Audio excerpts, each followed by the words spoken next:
Welcome back, and thank you for tuning into Midnight Affairs Tales. We appreciate every single one of you. We'd love to know what part of the world you are watching from right now. Let us know in the comments. Now let's dive into today's story, Chapter 1. The zipper of the duffel bag was the only sound in the room, sharp, final, like a line being drawn. Knox Dyer stood in the dark, fully dressed. No lights, no phone, no goodbyes. Just that damn bag and the weight of everything he'd just confirmed. 2:17 a.m. That time was going to be etched into his bones forever. Across the room, Belle shifted in bed, pulling the covers tighter around her body like she could shield herself from what was already set in motion. Her phone was under her pillow.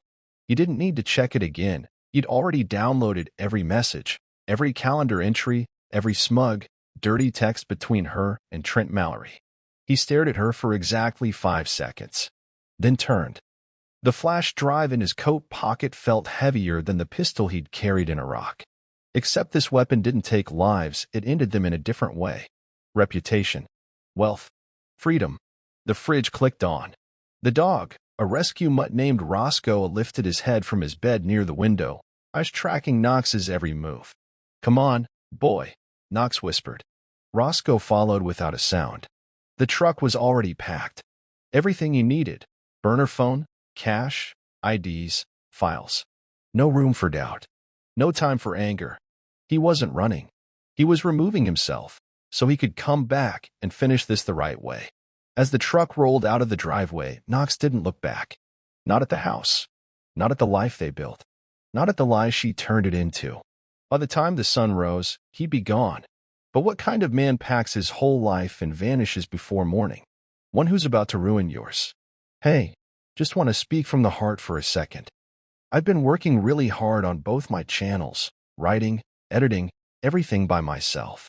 And trust me, I'm not a professional. I'm learning as I go. Every story I write, every topic I cover, it all comes from the heart. I'm trying to bring you stories that you might enjoy. But still, there are people who leave hate comments, negative feedback, and that hurts sometimes. I know not every story is for everyone. We all have different tastes.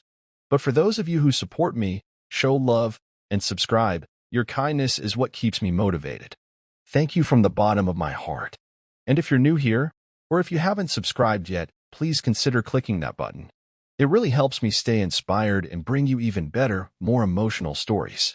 I've also started a new channel called Betrayal Stories Lab, where I share deeper, more intense stories with powerful endings. The link is in the description, just one click. It would truly mean the world to me. Thanks again for being here. Your support means everything. It started with a phone bill, one of those random, nothing-looking pieces of mail. The kind of thing you toss on the counter and forget.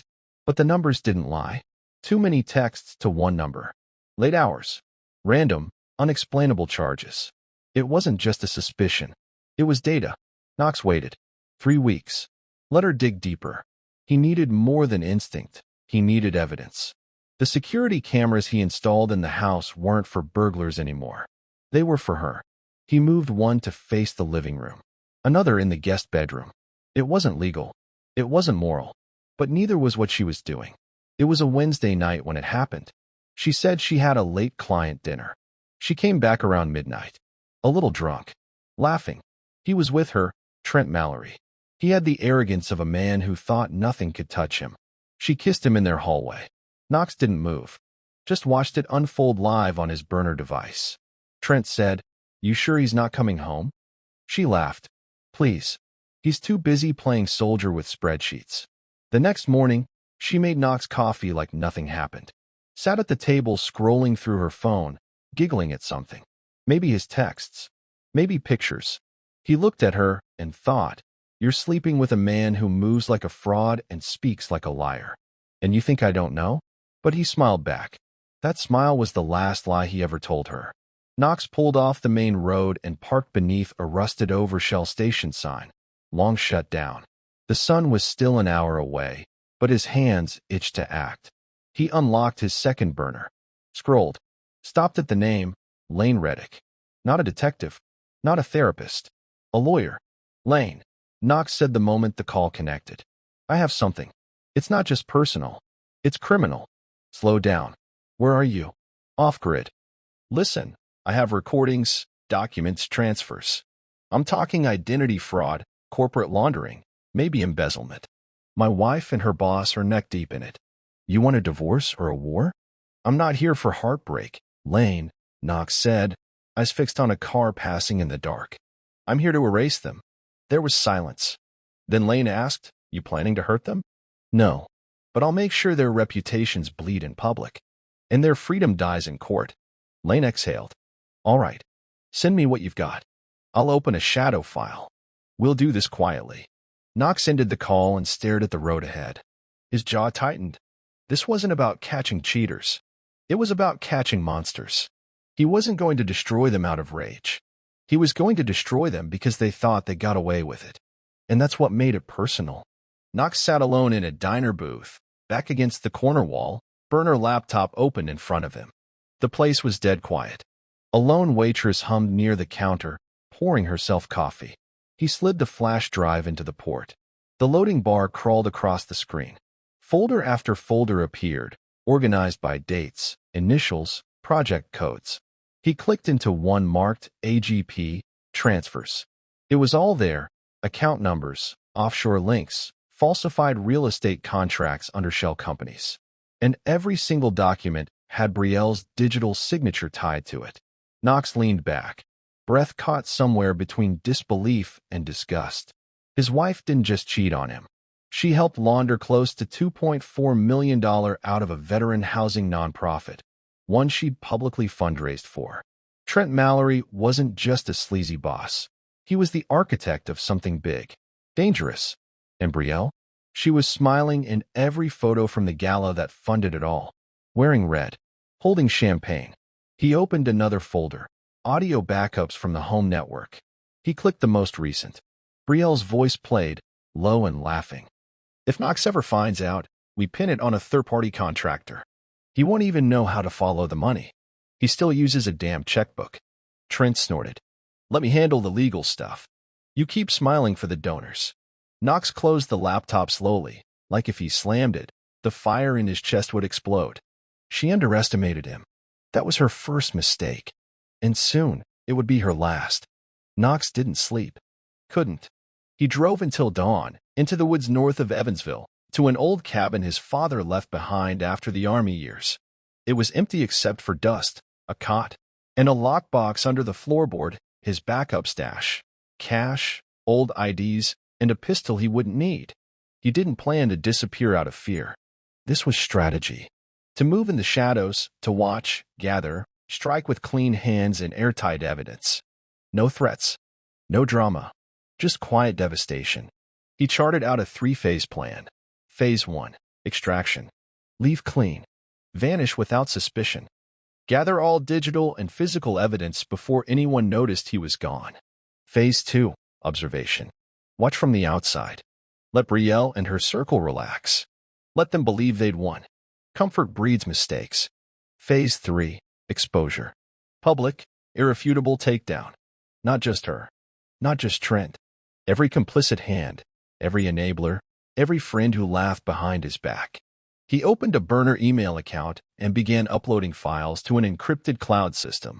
Then, one by one, he started laying traps, emails set to autosend, flagged financial records forwarded anonymously, a tip sent to a financial crimes investigator using a fake whistleblower name. He wasn't Knox Dyer anymore. He was the storm they didn't see coming. 5 days after his disappearance, Knox sat across the street from his old house. Windows open. Morning light streaming through the kitchen. Brielle moved like nothing had changed. She was on the phone, voice light, animated.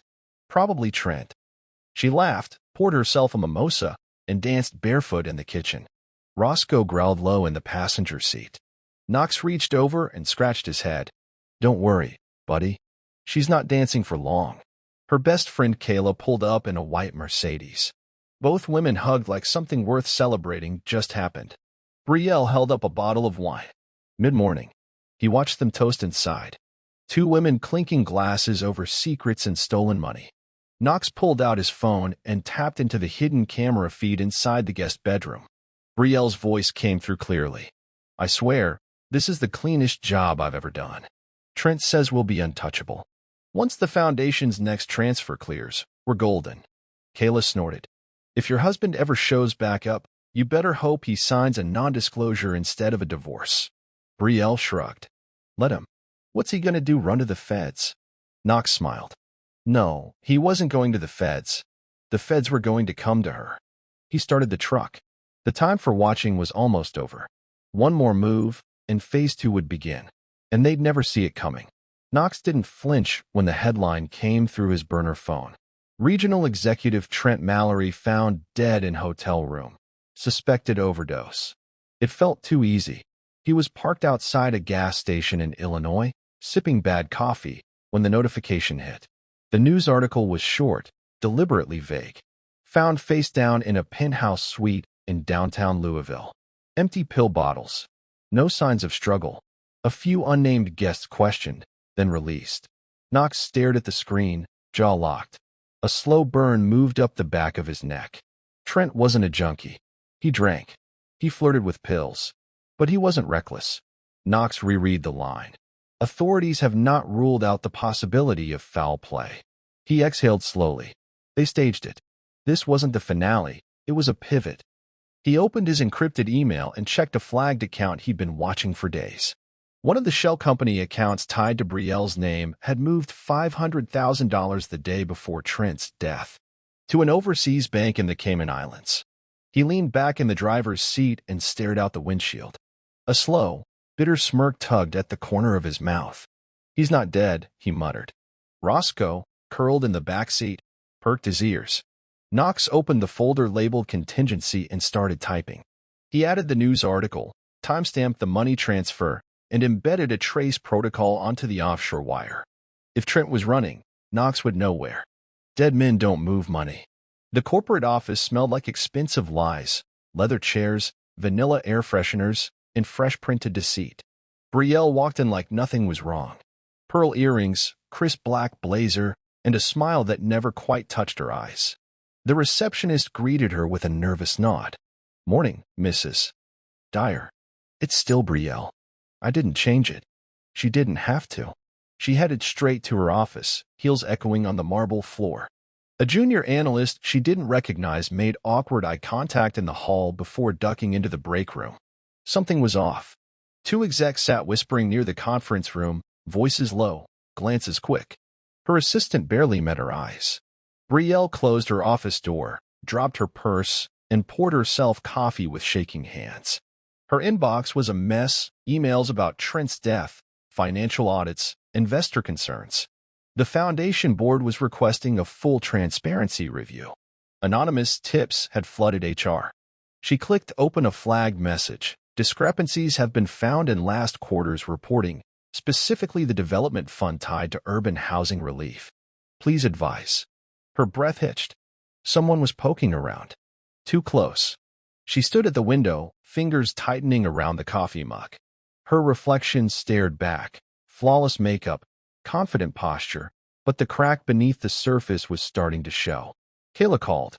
Belle answered on the second ring. You seen the board's request? Yeah, Belle muttered. Someone's stirring the pot. You think it's Knox? Belle paused. No, he's too dumb to pull this off. Kayla didn't respond. And in the silence, Belle realized something she hadn't considered before. What if she was wrong? Knox parked a block from Kayla's high-rise condo, watching the building through a small lens tucked in the glove box. He'd already skimmed 6 months of Kayla's texts, pulled from Belle's backup cloud. She wasn't just a friend. She was an enabler. You're too good for him, she'd said more than once. Knox is too soft. You and Trent? That's power. But it wasn't just bad advice. Knox had emails, Kayla coordinating meetings, helping transfer funds, even suggesting which nonprofit accounts to drain first. She wasn't watching her best friend cheat. She was helping her get rich doing it. Knox reached into the glove box and pulled out a USB drive. On it, every digital record tying Kayla to the fraud. Wire transfers, meeting timestamps, even a recorded Zoom call where she bragged about getting paid without touching a damn client. He walked across the street with calm precision, wearing a delivery cap and sunglasses. No one gave him a second glance. Kayla opened the door with a suspicious frown. "Who are? You've been served," he said flatly, handing over a thick, sealed envelope. Inside, a subpoena draft, leaked documents, and a simple note. "You were smart. Until you weren't.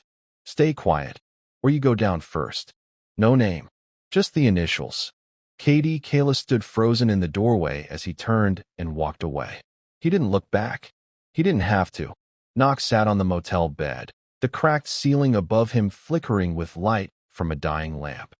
He scrolled through Brielle's cloud backups again, searching, cross-referencing, studying. And then he saw it. A second Apple ID. It had been hidden in plain sight, backed up to the same cloud, but under a different alias, Carly M. He clicked in. Different contacts. Different messages. Different life. His stomach turned. One message caught his eye, dated 2 days before Trent's death. "Funds will be in by midnight." Then Cayman. "Don't trust anyone but me." Trent, so it was true. Brielle wasn't just involved, she was central. This second phone was her burner life. Fake names. Secret deals. And from the looks of it, she'd been running her own side game, maybe even cutting Trent out toward the end. He opened the gallery. There were photos of cash, crypto wallets, fake IDs, even a contract with a Miami-based fixer labeled Asset Migration Consultation. Knox stared at the image of Brielle in a wig and sunglasses boarding a private plane. Smiling. Carefree. His jaw tightened. She was preparing for an exit. He copied everything, then encrypted it. This was ammunition too strong to waste on a premature move. He zipped the files, titled the folder, Second Life, for release. One click, and her entire double life would go public.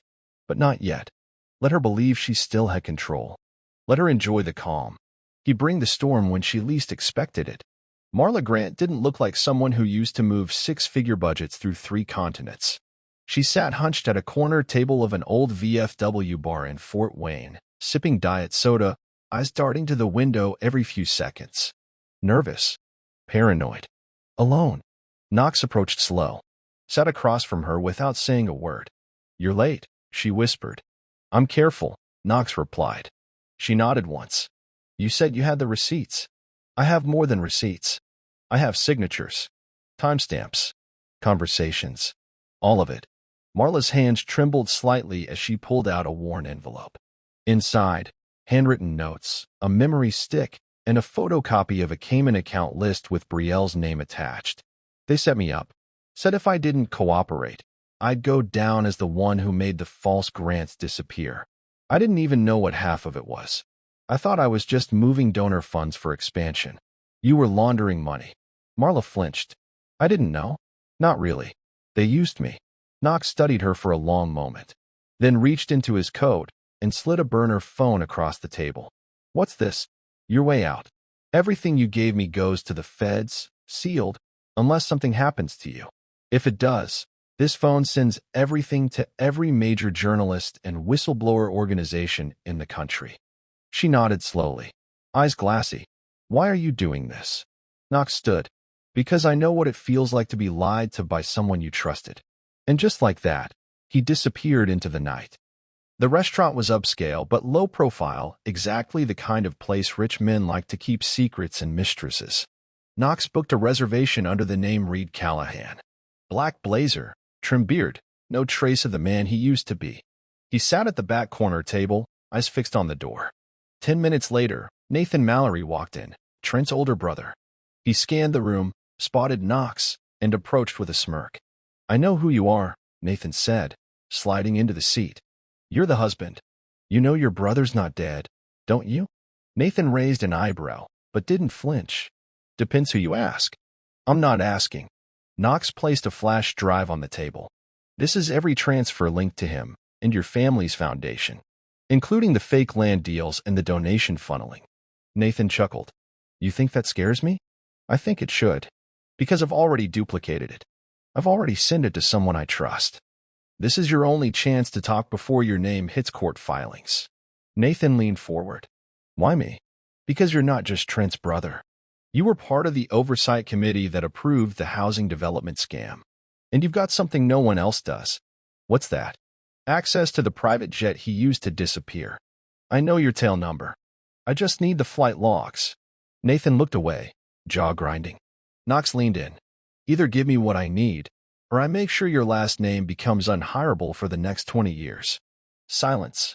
Then Nathan sighed and pulled a napkin from the table, scribbling something down. You didn't get this from me. Knox took it, pocketed it. Nathan looked up, quiet for a beat. Why are you doing all this? Knox stood slowly, gaze steady. Because revenge tastes better slow. Knox sat alone in a storage unit off Highway 37. Concrete walls. Metal door. Fluorescent light buzzing overhead. In front of him, 6 banker boxes. Each labeled, numbered, stacked in order. Inside them, everything. Signed donor forms. Fake company registrations. Rental contracts with forged names. Names of clients who didn't exist. ID scans from people who were either dead or didn't know their identities were being used to move money. Knox flipped through folder after folder, snapping photos, uploading them into his encrypted drive. He wore latex gloves, not just to avoid leaving prints, but because the weight of it all felt too dirty to touch barehanded. At the bottom of the third box, he found something that froze him. A printed ledger. One line read, Transfer number 0432, Urban Housing Development, $180,000, approved by K. Dyer, proxy. His name, used as cover. Belle had signed his authorization on file and pushed funds through as if he had approved it. The fraud had his fingerprints now. He exhaled through his nose, long and controlled. If he hadn't left when he did, he could have ended up in prison for her. This wasn't just betrayal. This was sabotage. He scanned the form, uploaded it, and slid the original into a waterproof envelope. This one, he'd keep for court. Some people burn bridges. Belle built hers out of paper. And Knox was holding the match. Detective Ron Trask wasn't your typical beat cop. Mid-50s, sharp eyes, and a poker face carved from years of swallowing truths the public would never hear. He met Knox in a parked car 2 blocks from the courthouse. You sure about this? Trask asked. I was never leaving the road. I don't have to be sure. I just need you to do your damn job. Knox handed him a tablet. On screen, a video recording. Belle and Trent, mid-conversation, discussing their deal with Councilman Dwight Rourke, a city official who signed off on housing zone expansions in exchange for under-the-table payouts. Trask watched in silence. So, your wife and her boyfriend bribe a city official, and now you're asking me to take this to internal affairs? He finally asked. I'm asking you to follow the law, Knox replied. The one you swore to uphold. Trask looked down at the tablet, then at Knox. You've got balls, Dyer. But this could cost you. I already paid the price. They sat in silence for a long beat. Trask finally nodded. Leave the hard drive. I'll walk it into IA myself. But I'm not protecting you if this goes public and bites back. Didn't ask you to, Knox said, stepping out of the car. He walked away slow, steady. Let the system eat itself. He just started the fire. It was past midnight when the journalist called. Package received, she said. No name, no address, but what you sent me. It's a nuke. I need it sealed until I say go, Knox replied. No leaks. No early headlines. You hold it. And when I give the word, you drop it all at once. Why trust me? She asked. Because I've watched your work. You don't flinch from corruption, and you don't run when it gets messy. She was silent for a beat. Then, fair enough. But this will take down a hell of a lot more than just 2 people. Knox knew. Trent, Belle, the foundation, the politicians, the fake charities, the cover-ups. One story could bring the whole tower crashing down. Do you want it to be anonymous? She asked. Knox hesitated. No, he said quietly. When the time comes, put my name on it. A pause. You sure? I want her to know exactly who lit the match. He ended the call and stared out the window of the motel.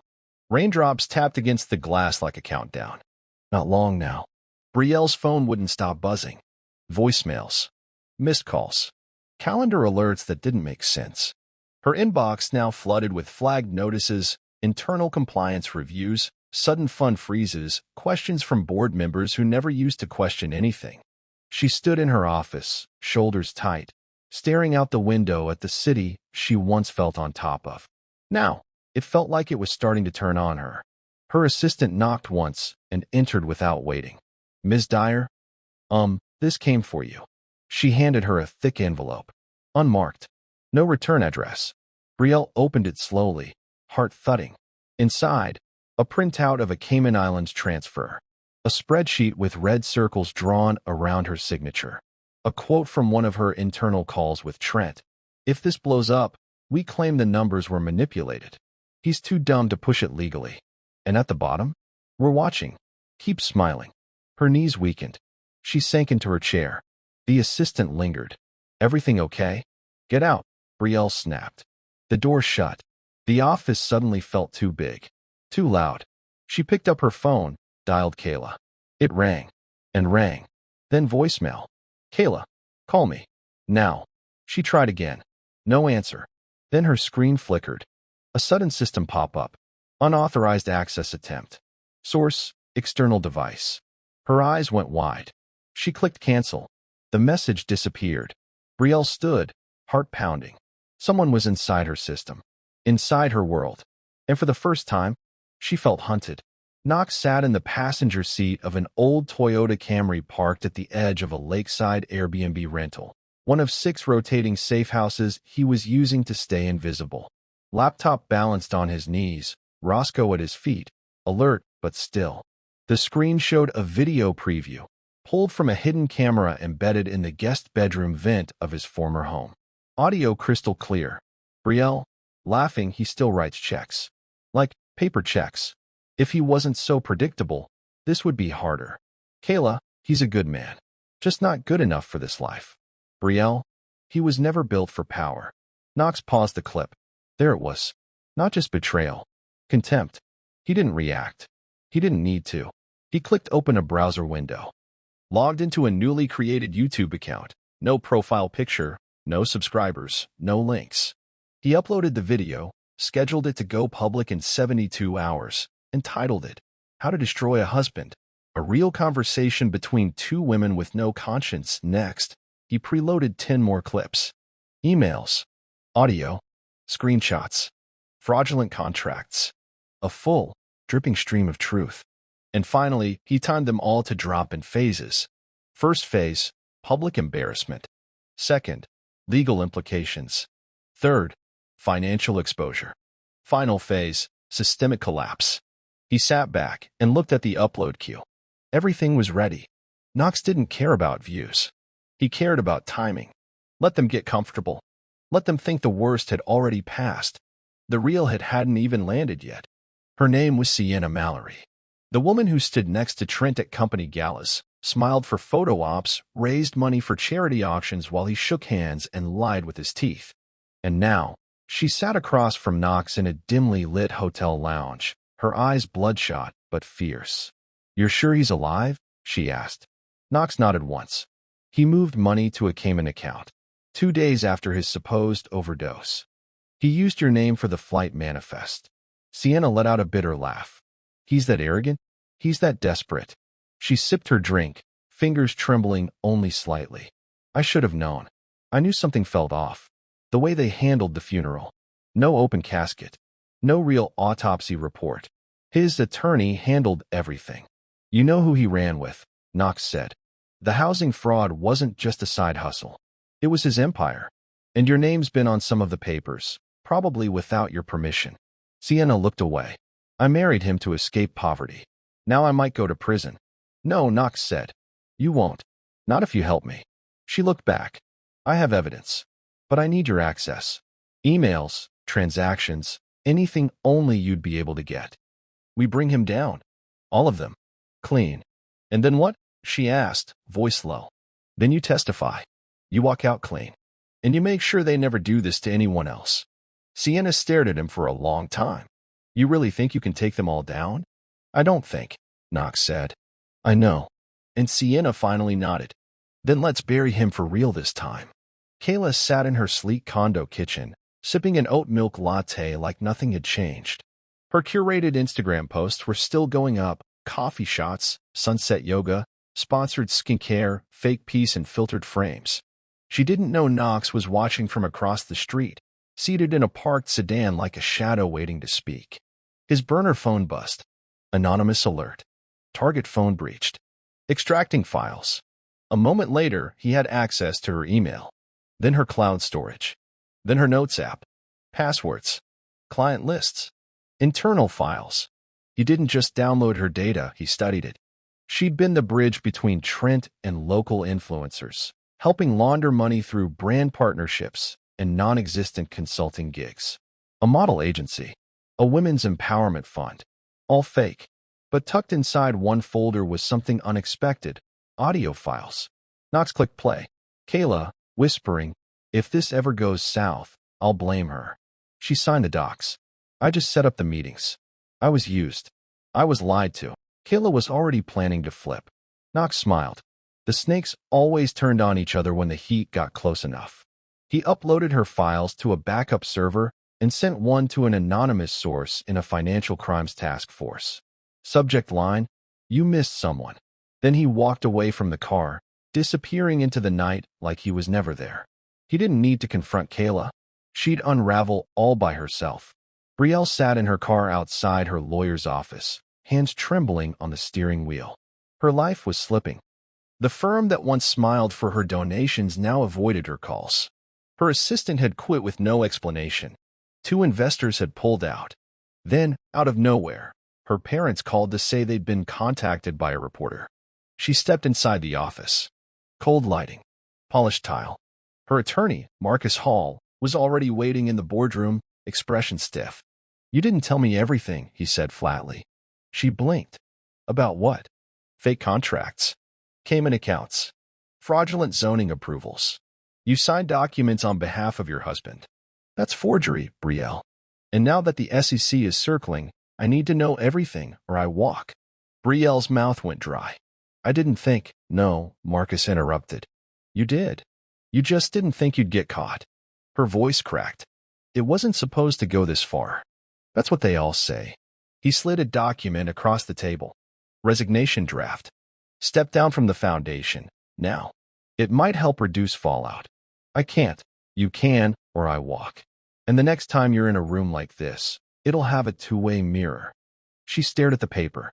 The room tilted slightly. Then she saw something else on the table. A folder labeled Dyer, Knox, Private Source Material. She reached for it, but Marcus stopped her hand. "That's sealed. You don't get to touch it." Belle froze. He was behind this. "Knox." She whispered it like a ghost name. He wasn't gone. He was watching. 3 floors down from her office, Kayla stepped into her building's parking garage, heels tapping in soft echoes. She was on the phone, voice tight, clipped. "No, I haven't spoken to her," she said. "Brielle's unraveling. We may need distance." She hit unlock on her car key. Nothing happened. The dome lights didn't come on. She clicked again. Still nothing. She reached for her phone flashlight, just as a light flicked on behind her. A small envelope sat on her windshield. No name. No address. She picked it up cautiously and opened it. Inside, a single USB drive and a sticky note. "You used her. She's going to find out. But I'm giving you one chance. Flip before she does. Or go down with her." Kayla's breath caught. She turned. Nobody there. But suddenly, the lights in the garage dimmed, 1 row at a time. She ran to her car, yanked the door open, and locked it behind her, hands shaking. Someone was watching her. Not to hurt her. To trap her. A chess piece, 1 move from checkmate. She clutched the envelope, eyes darting across the empty garage. Outside, Knox walked away into the shadows. No confrontation. No fight. Just a whisper placed in the right ear. The quiet kind of fear that lasted longer. Brielle's birthday fell on a Thursday. Normally, she would have planned a gallery dinner, drinks with investors, maybe a yacht weekend by Sunday. This year, the calendar was empty. Kayla ghosted her. The board was restructuring, and Marcus, her lawyer, hadn't answered a single call in 2 days. She sat in her living room, a half-finished glass of red wine in her hand. Lights dimmed, curtains drawn, makeup smudged from tears she wouldn't admit she cried. Then her phone lit up. Email from KD. Her blood ran cold. She hesitated, tapped it open. It was a video. Just Knox, sitting at a table. A simple background. A clock ticking behind him. He didn't speak for the first few seconds. just looked into the camera like he could see right through her. Then finally, softly, he said, "Happy birthday, Brielle." She blinked, frozen. "I figured you wouldn't expect anything from me this year. So I made you something." He clicked a remote. The frame split, her face on the left, footage on the right. Trent, naked, talking to someone off camera. Brielle doesn't know. Not all of it. She was just a convenience. She signed what I needed. I've already moved most of it.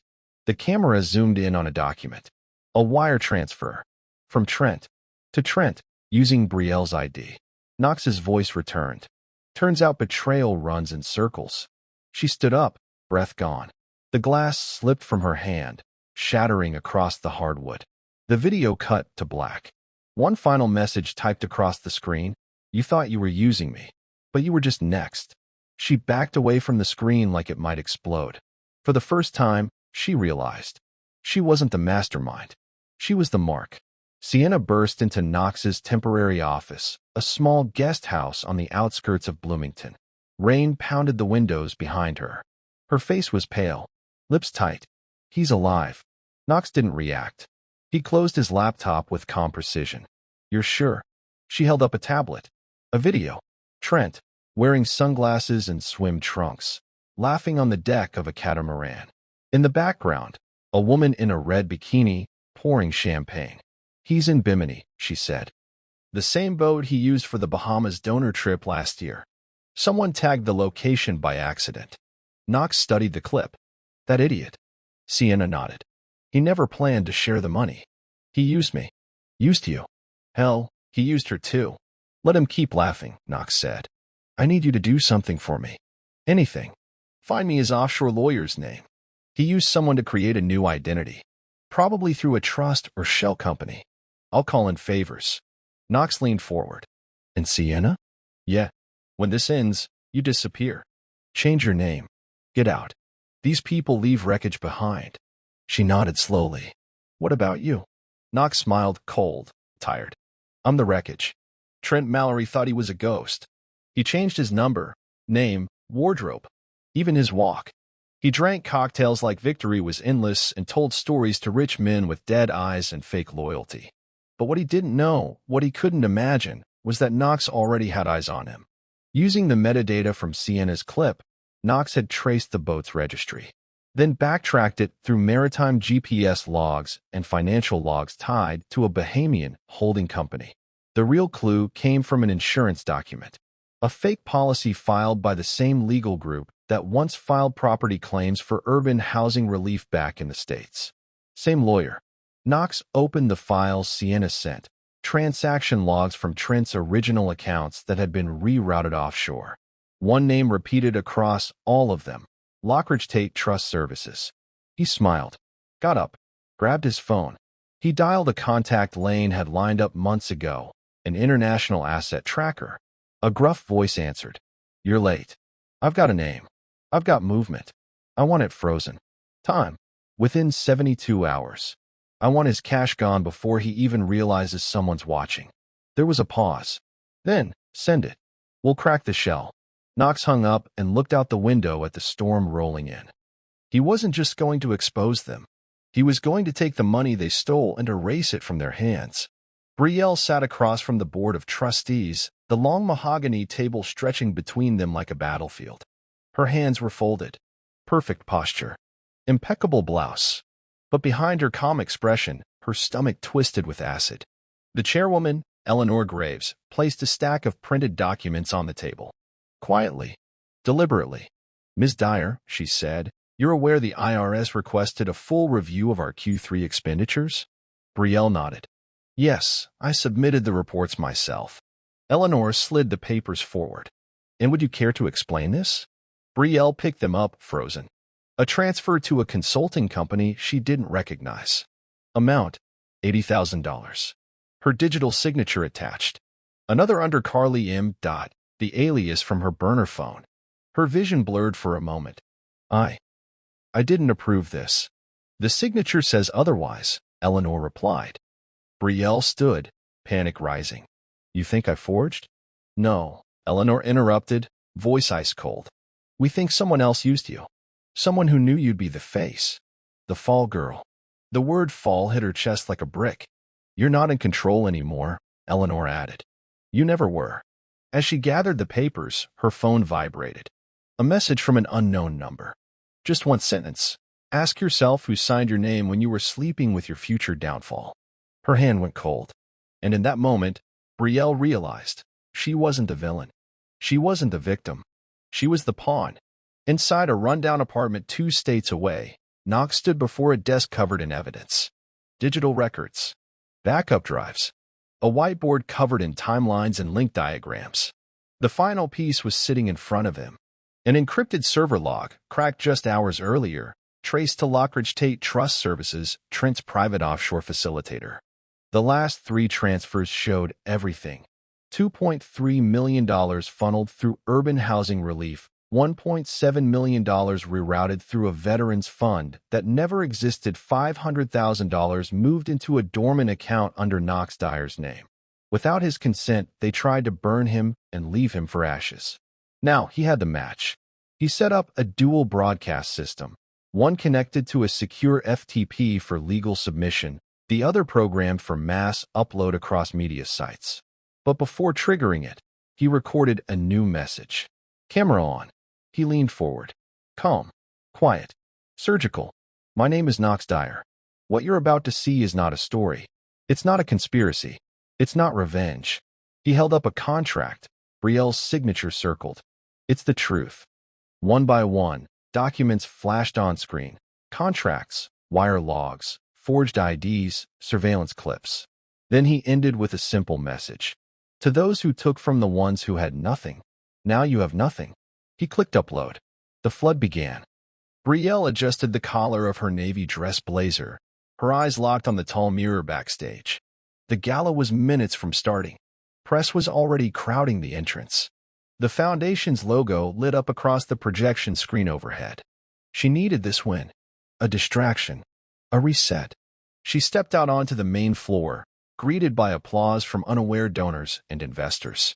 She smiled wide, poised and polished, camera ready. The host took the stage. Please welcome our honored guest tonight, the woman whose leadership has shaped the very soul of this foundation, Ms. Brielle Dyer. More applause. Cameras flashed.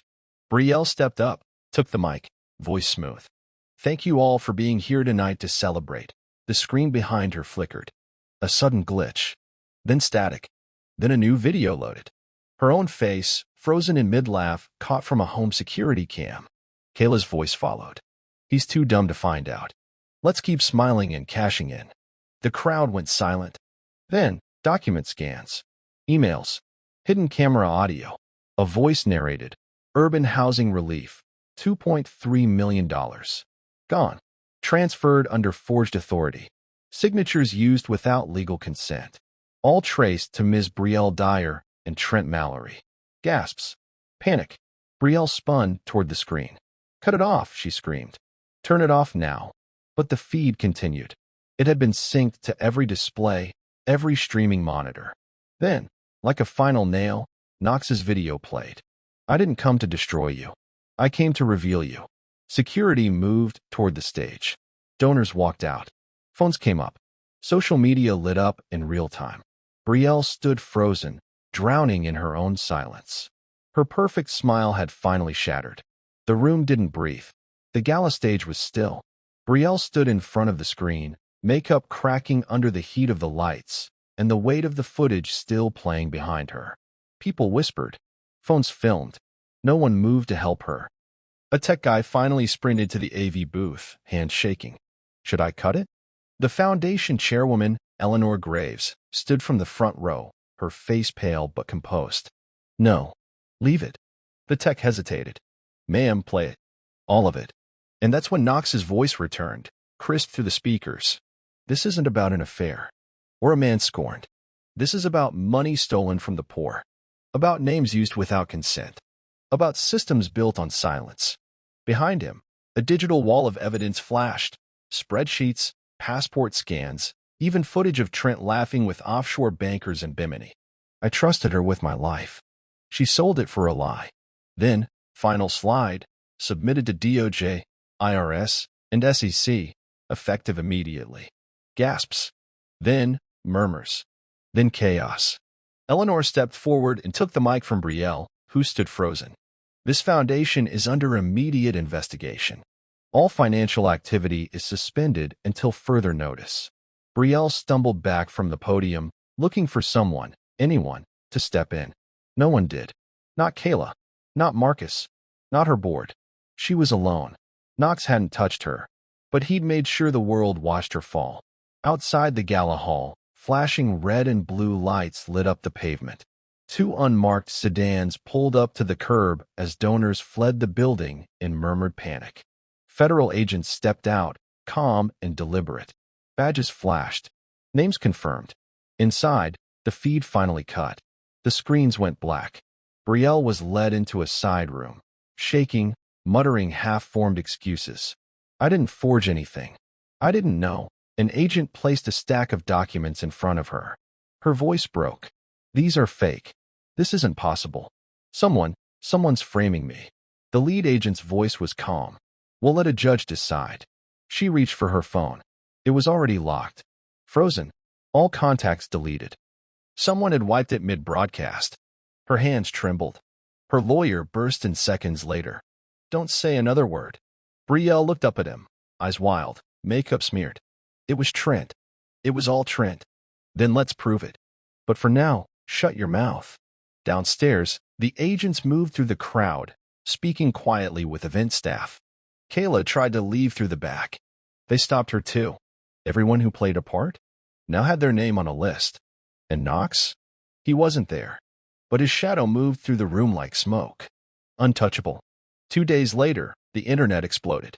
A previously dormant YouTube channel uploaded a single, raw, uncut video. Trent Mallory, caught in the sun, the thumbnail showed him on a yacht, shirtless, sunglasses on, drink in hand. In the video, he rambled about beating the system, mocked donors who fell for the sad stories, and bragged about having 10 million hidden across 7 countries. He laughed, called Knox soft, said Belle was just a tool. Then he raised a toast to being untouchable. The screen flickered. Knox's voice cut in over the end of the video, edited seamlessly. You were never untouchable, Trent. You were just unwatched. The video cut to a live feed. Federal agents, real time, storming the marina in Bimini. Footage from a nearby drone captured Trent scrambling down the dock barefoot, trying to get into a speedboat. He slipped. They tackled him, pinned face first into the deck. The clip ended with one line. This is what justice looks like in real time. Within minutes, the story was on every news outlet. Hashtag Trent exposed, hashtag Belle fall, hashtag justice for the donors trending. Viral. Final. And somewhere far from the noise, Knox turned off his screen, closed the laptop, didn't smile, didn't flinch, just whispered one word to Roscoe. Checkmate.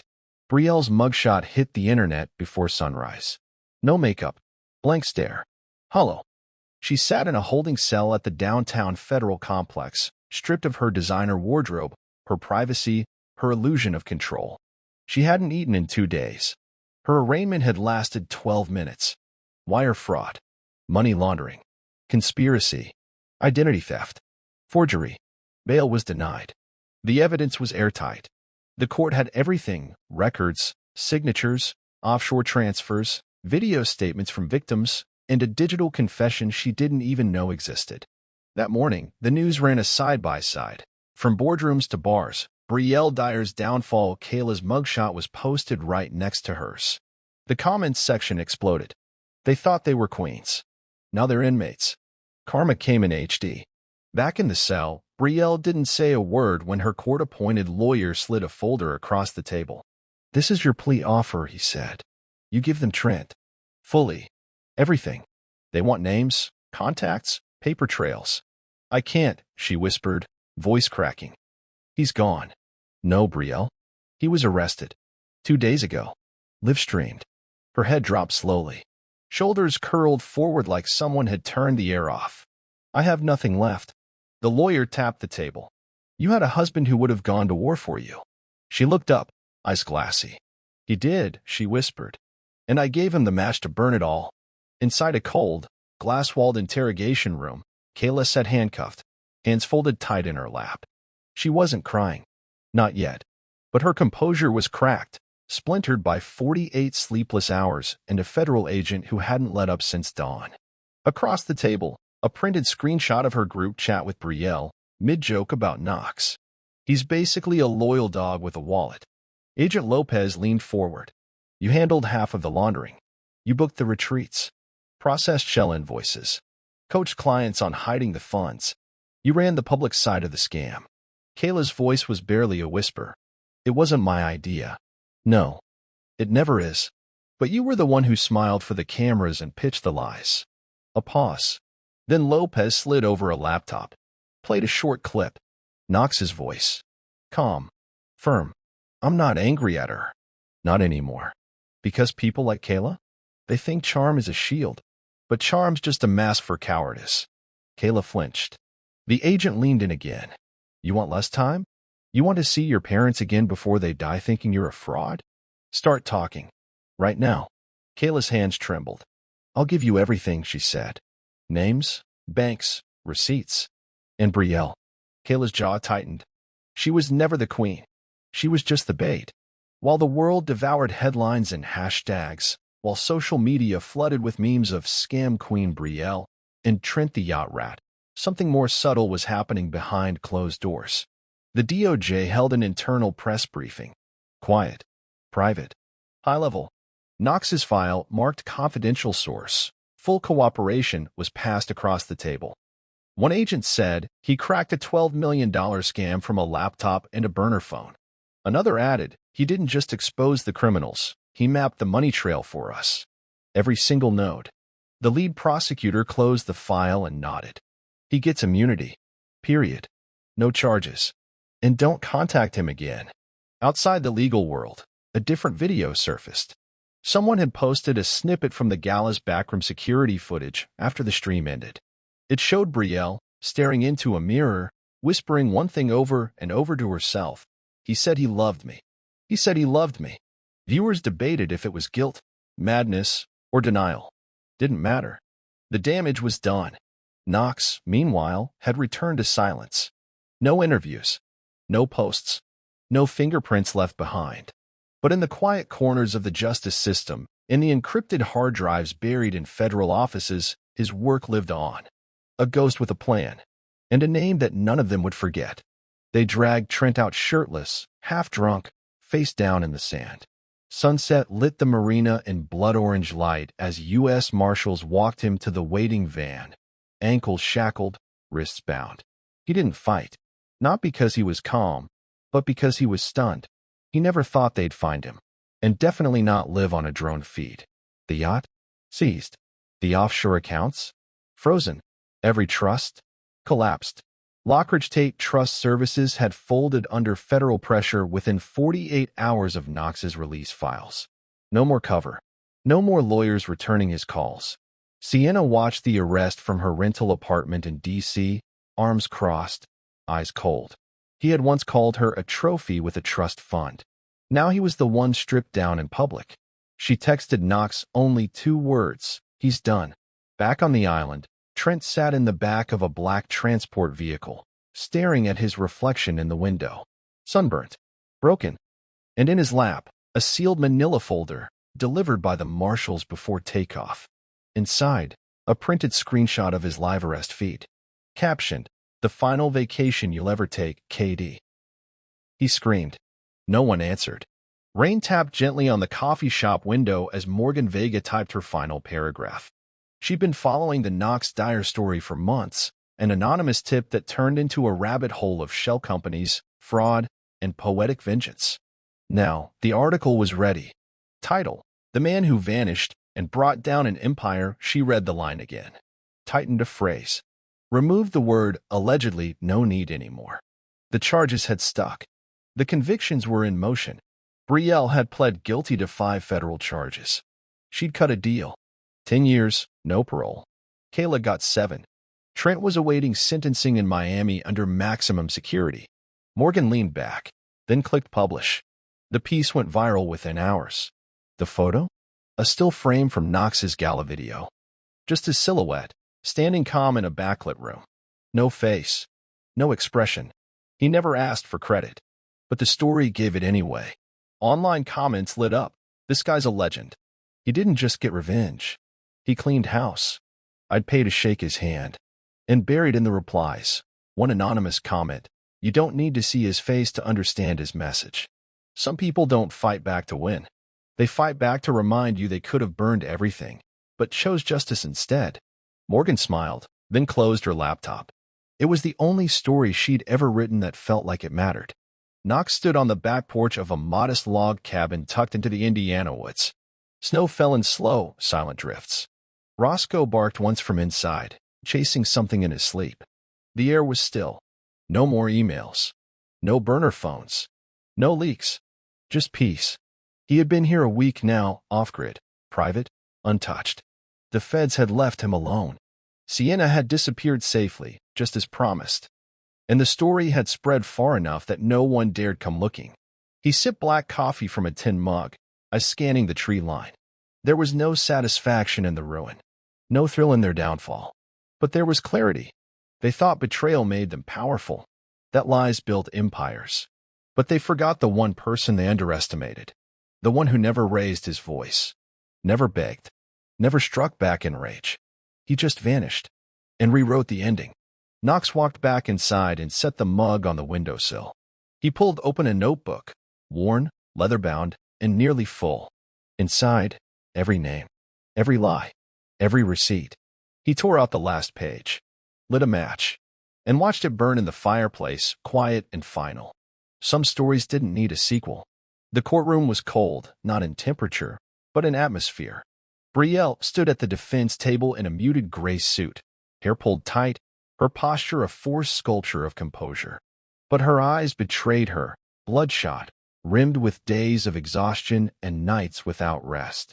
Across the aisle, the federal prosecutor read the charges aloud.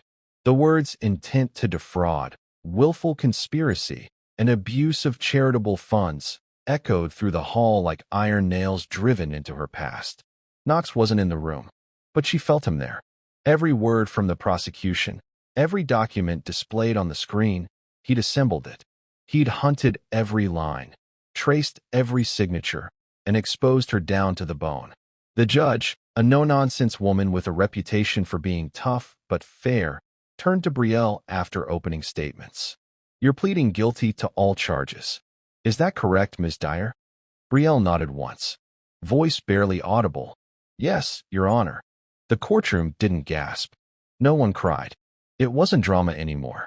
It was done. But as the gavel struck, she didn't feel free of it. She felt erased.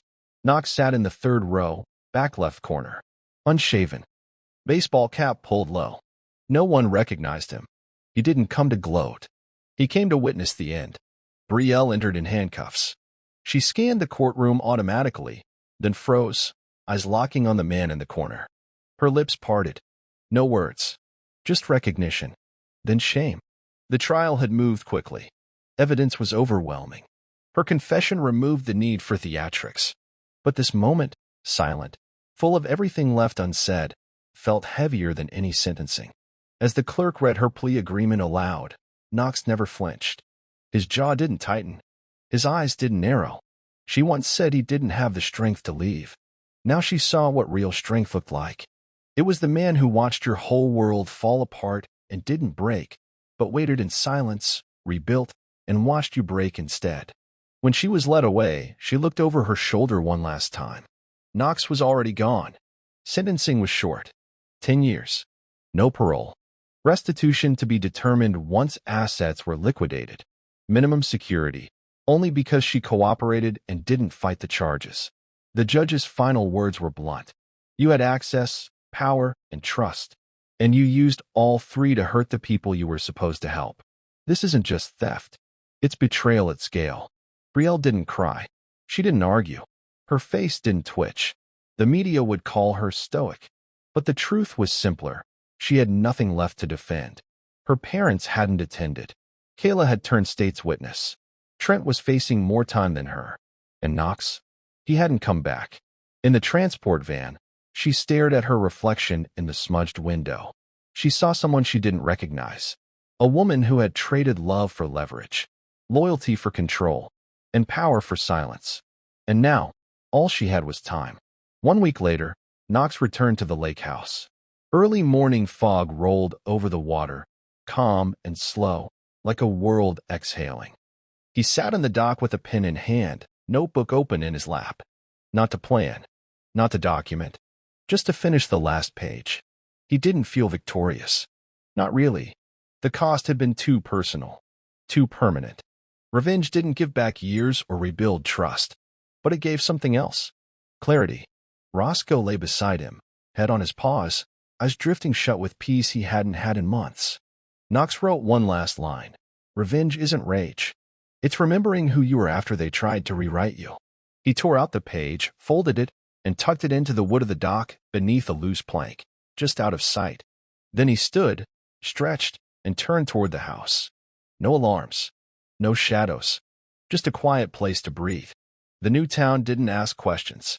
It was the kind of place where neighbors waved from porches, where you bought eggs from a roadside cooler, and nobody cared where you came from as long as you didn't bring trouble with you. Knox lived in a small, two-bedroom rental at the edge of a wooded trail. He went by Daniel Reed now. Simple name. No red flags. No history attached. He worked mornings at a local mechanic's garage, afternoons walking Roscoe near the riverbank. He read old spy novels, drank black coffee, and fixed things with his hands, things that stayed fixed. The locals liked him. Quiet. Polite. Always paid in cash. No one knew he once took down a multi-million-dollar empire from a laptop in the woods. And that's how he liked it. One afternoon, while grabbing groceries, a woman at the register smiled at him and said, "Haven't seen you around before." "You knew." "Something like that," he replied. She nodded, then went back to bagging his items. No recognition. No suspicion. Just another man in line. And for the first time in a long time, he didn't feel like a ghost. He felt real. Back at the house, Knox pulled an old shoebox from the closet.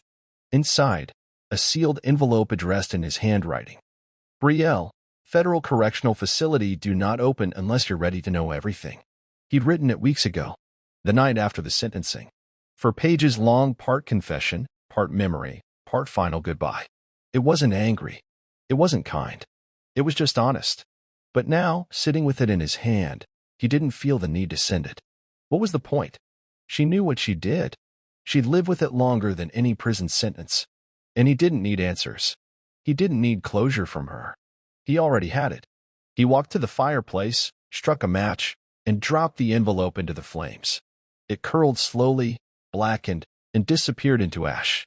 He watched every corner burn, steady, silent. Some chapters didn't need to be read again. They just needed to end. 3 months later, Knox sat in a quiet back row of a charity event in Baltimore. The foundation was new, small, but the name meant something. The Grant Line Fund, created by Sienna Mallory in honor of the victims defrauded by the urban housing relief scam. No flashy branding. No VIP sections. Just a clear mission: financial assistance and legal help for whistleblowers and nonprofit workers caught in corruption. Sienna took the mic with confidence, dressed in a modest black dress, speaking without notes.